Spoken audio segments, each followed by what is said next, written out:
नमस्कार। मैं कपिल एक बार फिर आपके सामने। गंगा के घाट पर नहाने के लिए जाते हुए अभी मुक्तेश्वरानंद के साथ धक्का मुक्की हुई और सुना उनके चेलों को चोटी पकड़ के घसीट घसीट के मारा गया।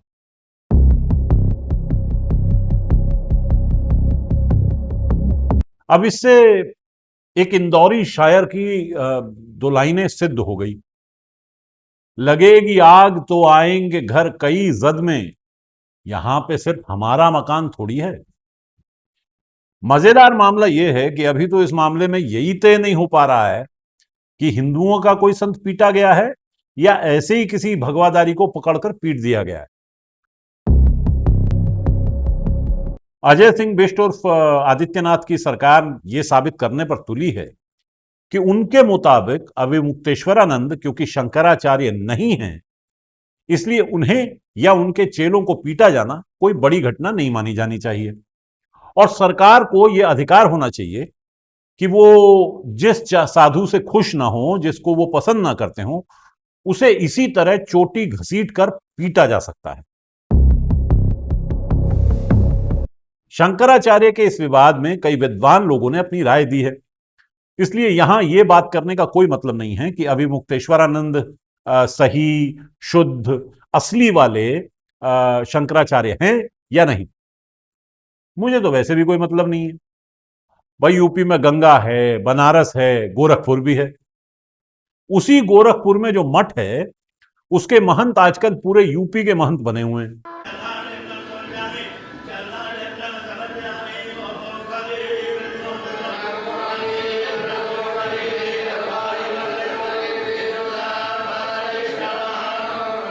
अब ये महंत जी जैसे ही मुख्यमंत्री की गद्दी पर बैठे तो सबसे पहले इन्होंने यही किया कि अपने ऊपर से जितने मामले थे, कानूनी मुकदमे जो थे, वो खारिज करवा दिए।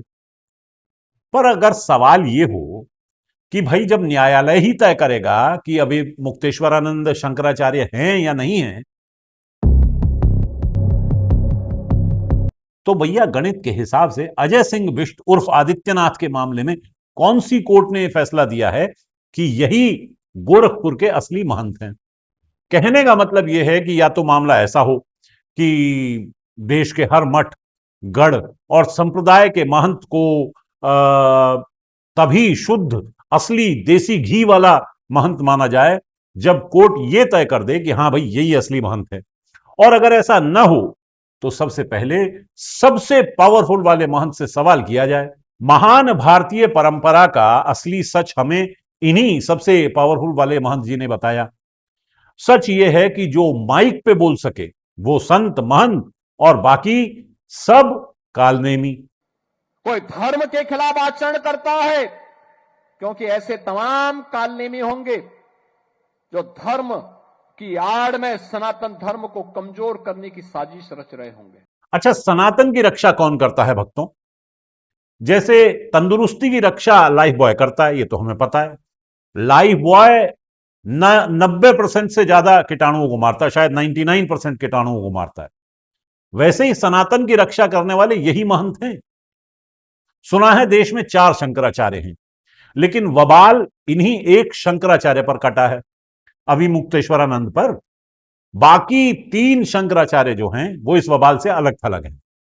दरअसल अगर हम भारत की सनातन संस्कृति की बात करें, परंपरा की बात करें, तो यहाँ पर 4 शंकराचार्य होते हैं, जिसमें ज्योतिर्मठ उत्तराखंड है, शारदा मठ गुजरात है, गोवर्धन मठ उरी ओडिशा है और श्रृंगेरी मठ कर्नाटक शामिल है। तो सबसे पहले समझने वाली बात है कि बाकी जो 3 शंकराचार्य हैं उनसे सर्टिफिकेट क्यों नहीं मांगा बड़े वाले महंत जी ने। कुछ लोगों का कहना है कि ये जो शंकराचार्य हैं, जिनके चेलों को चोटी पकड़कर घसीट कर मारा गया, ये महामानव को और छोटे फेंटा को रास नहीं आ रहे। धर्म की पावन अग्नि में हाथ सिकाई का मजा तभी आता है जब राजा अपने जंगल से लकड़ी काटने की इजाजत देता है। जब हमारे जैसे पापियों को यह बात समझ में आती है तो जाने अभी मुक्तेश्वरानंद को यह बात क्यों समझ में नहीं आती। जो जिस गद्दी पे बैठा है उस गद्दी की अपनी मांग होती है। जो जहाँ पर बैठा है, वो मुख्यमंत्री हैं इस समय। आप लोग उनको संत भी कहते हैं, हमको अच्छा नहीं लगता है।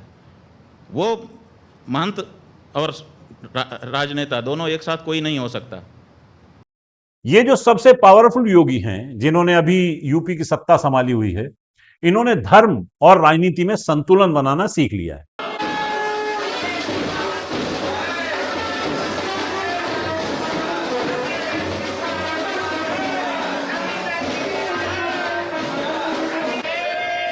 इस संतुलन का सबसे बड़ा फायदा यह है कि अगर धर्म की जरूरत हो तो अपने भगवा कपड़ों को आगे कर दो, और अगर राजनीति की जरूरत हो तो डंडे का भरपूर इस्तेमाल करो।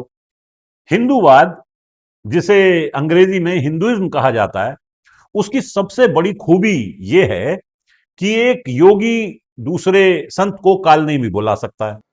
कोई धर्म के खिलाफ आचरण करता है, क्योंकि ऐसे तमाम कालनेमी होंगे जो धर्म की आड़ में सनातन धर्म को कमजोर करने की साजिश रच रहे होंगे। पुलिस को आदेश देकर पिटवा सकता है, उसके तंबू के सामने नारे लगवा सकता है। प्रयागराज का माघ विवाद तब और बढ़ गया जब शनिवार को अंधेरी में लाठी डंडों से लैस हुड़दंग मचाते, नारे लगाते बदमाशों के झुंड ने शंकराचार्य अविमुक्तेश्वरानंद के शिविर पर उपद्रव मचाया। बस यही काम कोई आम आदमी नहीं कर सकता, वरना उसकी गदर काटी जा सकती है। उसे सनातन का अपमान करने के आरोप में, धर्म की बुराई के अपराध में जेल भेजा जा सकता है, उससे माफी मंगवाई जा सकती है, उसे गोबर खिलाया जा सकता है, उसे मरने से पहले नरक दिखाया जा सकता है। बताइए, ऐसे शानदार धर्म को छोड़कर कोई कहीं और क्यों जाना चाहेगा? मेरा मानना है कि धर्म जो है वो आस्था की बात है। आपको राज और राज की शक्ति में आस्था रखनी चाहिए। अगर आपकी आस्था जरा भी डामाडोल होती है, माने आप ईश्वर में आस्था रखते हैं और आपको अचानक लगने लगता है कि धर्म की शक्ति राज की शक्ति से ज्यादा है, तो जल्दी ही राज आपको चोटी पकड़ के यह समझाने को तत्पर हो जाता है कि आप कितने गलत थे। और हमारा सीखा पकड़ा और ऐसे सीखा पकड़ के ले जाके अंदर ले जाने के बाद हमका कपड़ा उतारा गया और जोर जोर से मारे, जितना हाथ से होता है लात से होता है। ये राज की ताकत ही है जो सनातन की रक्षा के नाम पर इस तरह पिटाई करता है। किसी और में हिम्मत है तो वो बोल के दिखा दे कि अविमुक्तेश्वरानंद शंकराचार्य नहीं है। उन्होंने अंतिम सांस तक किसी को शंकराचार्य बनाया क्या? नहीं बनाया। उनको मालूम था बीमार हैं, शरीर छूटना है, फिर भी नहीं बनाया। लेकिन 2 व्यक्ति को उन्होंने दंडी स्वामी बना दिया। शायद उनकी कल्पना रही होगी कि शंकराचार्य बन के घूमेंगे। तो उनसे पूछे स्वरूपाल महाराज कहीं मिलते हो तो उन्होंने अंतिम सांस तक बीमार रहने पर भी उत्तराधिकारी को नहीं बनाया। मेरा दावा है कि कोई अगर ऐसी सलाह भी दे देगा ना तो उसकी खैर नहीं। योगी तो मारेगा ही मारेगा। पुलिस और जज ऐसा फोड़ेंगे कि भगवान अगर कोई है तो उसका भी दिल पसीज जाएगा। खैर, अविमुक्तेश्वरानंद शंकराचार्य हैं या नहीं, यह फैसला खुद अविमुक्तेश्वरानंद तो नहीं कर सकते, जनता भी नहीं कर सकती, उनके चेले भी नहीं कर सकते, कोर्ट और पुलिस भी नहीं कर सकती। भाई, इसका फैसला तो महामानव ही करें तो हो सकता है। धर्म के मामले में सबूत, दस्तावेज, गवाह नहीं चलते। उसमें तो जिसकी लाठी होती है भैंस उसकी होती है। और लाठी और भैंस का यह सिद्धांत जो है शाश्वत है, जो न्यूटन के गुरुत्वाकर्षण के सिद्धांत से भी ज्यादा कारगर और श्रेष्ठ है। जो इस बात से सहमत ना हो वो इस प्रकरण को देख ले, ज्ञान मिलेगा। खैर, चचा जो थे हमारे गालिब, धर्म के मामले में कुछ ज्यादा ना कहा उन्होंने। बस ये कहा कि जाहिद शराब पीने दे मस्जिद में बैठकर, या वो जगह बता जहां पर खुदा ना हो। उनकी छोड़ो, चचा हमारे खुदा से ज्यादा शराब का साथ करते थे। खैर, मरने के बाद उनका कहना था कि भैंस उसके दरवाजे बंधेगी गालिब, भैंस उसके दरवाजे बंधेगी गालिब, पास जिसके लाठी भी हो बीन भी, और मजे तो वही लेगा मान लो बात मेरी। ध्यान रखिए, मजे तो वही लेगा मान लो बात मेरी, जिसके पास चुपड़ी हो 3 भी। अभी आपको यह समझना बाकी है कि अविमुक्तेश्वरानंद शंकराचार्य भले हों, अजय सिंह बिष्ट बड़े वाले महंत हैं जिनके पास लाठी है, इसीलिए भैंस उनकी है। समझे कुछ? नमस्कार।